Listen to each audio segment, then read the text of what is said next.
Hi again guys, this is FD for SageFact.tv once more back with another video, and today we are going to look at another project that we have been interested in for quite a while, and that project is ThorChain. Before we proceed guys, please note that what I'm going to share with you here today is not financial advice. What I'm sharing with you here today is just for educational as well as entertainment purposes. If you do require financial advice guys, you know what to do. Seek someone who is trained to give financial advice. And it's also worth noting that we are available on Twitter. Our Twitter handle is right here on the screen. If you don't want to miss any of our future updates that are time sensitive, please follow us on Twitter. Our Twitter handle is right here on the screen, so that you do not miss any of our future updates, because sometimes it's quicker to do updates via Twitter than to do a video via YouTube. So guys, if you are new, thank you very much for dropping by, and you won't lose much by subscribing to our channel, but you will benefit quite a lot. You become part of a growing community, and you also get to gain from the free alpha that we share with our community from our 2K to 100K challenge, as well as giving some hints on what I hold in my private portfolio and what I'm doing with it. What I've got in my private portfolio I will not share publicly, but maybe in the future we may have a private membership group that we will share most of those items. Here via YouTube, we are going to continue to share our 2K to 100K challenge portfolio. That is a public portfolio we share with our community, explaining what we are doing at any point in time, when we are about to add to our positions, when we are about to add new projects and so forth, as well as carrying out risk assessment activities or risk management activities, just like this video. So in this video, we are going to review ThorChain. So what is ThorChain? ThorChain is a decentralized liquidity protocol that allows users to easily exchange cryptocurrency assets across a range of networks without losing full custody of their assets in the process. With ThorChain, users can simply swap one asset for another in a permissionless setting without needing to rely on order books to source liquidity. Instead, market prices are maintained through the ratio of assets in a pool. ThorChain was funded through an initial DEX offering, or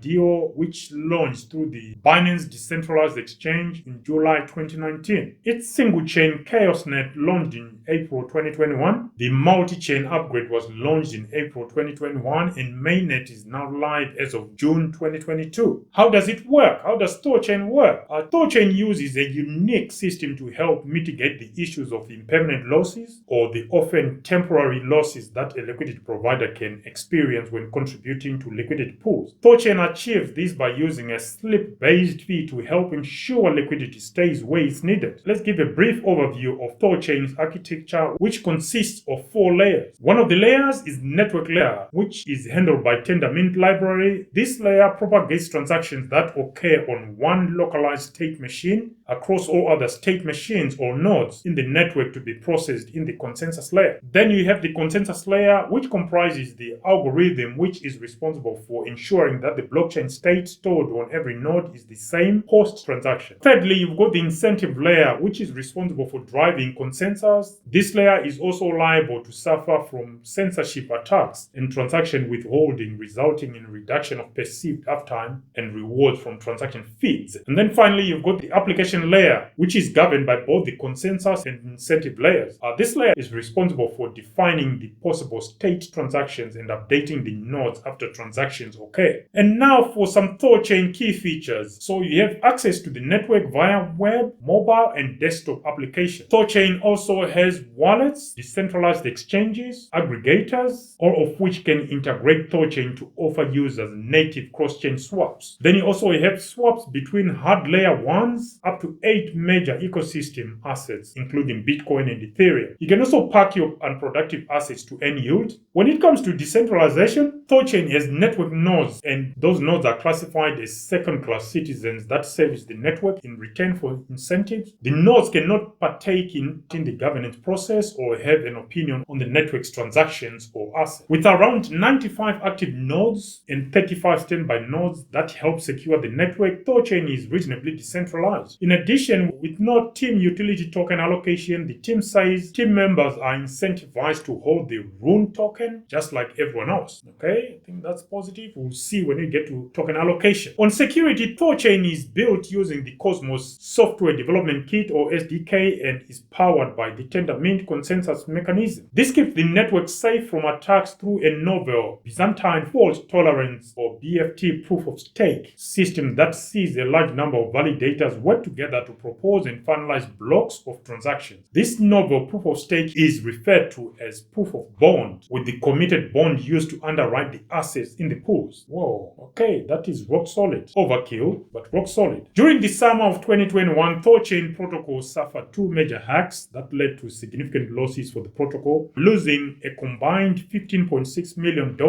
in user funds. Following the exploit, ThorChain's underlying code was audited by Trails of Bits and Halborn, some reputable auditing companies within the crypto space. The security audits enabled ThorChain to execute a 5-step recovery plan. The contributors of the ThorChain network stated that the protocol had resumed its full operations after it was restarted, and cross-chain trading features and crypto integrations were restored. ThorChain also operates an active bounty program with a maximum of $250,000 in rewards for identifying critical bugs within the protocol. The bug bounty program covers smart contracts and the core ThorChain functionality. So it's always a good thing to see projects integrating bounty programs because they want to invite people to attack and identify any weak points. So that is always a good sign when you see bounty programs such as this. On scalability, the ThorChain network is built on Tendermint, which supports transaction speeds of up to 10,000 transactions per second. Designed for multi-chain swaps, ThorChain should scale up to the capacity facilitated by Tendermint. When it comes to use cases, ThorChain's use cases are split into two. We start with the RUNE token utility. RUNE is the asset which powers the ThorChain ecosystem and provides the ecosystem incentives required to secure the network. The RUNE token can be used to settle transaction fees. It can also be used to provide liquidity as well as earn incentives for securing the network via staking. Holders of RUNE can also partake in ThorChain governing process. When it comes to infrastructural use cases, there are some tools available to the ThorChain community which include arbitrage tools, liquidity provision, token swaps, self-insurance. The ThorChain community, also known as ThorChards, are various decentralized autonomous organizations, or they are creating some DAOs that are used for various governance mechanisms or processes. There is also the ThorChain wallet, the Thor wallet. Now on to tokenomics. Ticker symbol RUNE, RUNE. Maximum supply 500 million RUNE tokens. Circulating supply at the point at which we are doing this video is 66% or 330.7 million RUNE tokens. And token distribution, seed investors were allocated 5% or 25 million RUNE tokens. Initial DEX offering or IDO 16% or 80 million RUNE tokens. The project team was allocated 10% or 50 million RUNE tokens. Now, what was that all about for the team to make a statement that they were not allocated anything? They were allocated 10% and that's what they hold. I understand that there's no foundation or anything like that, but there is still some allocation there, 10% or 50 million.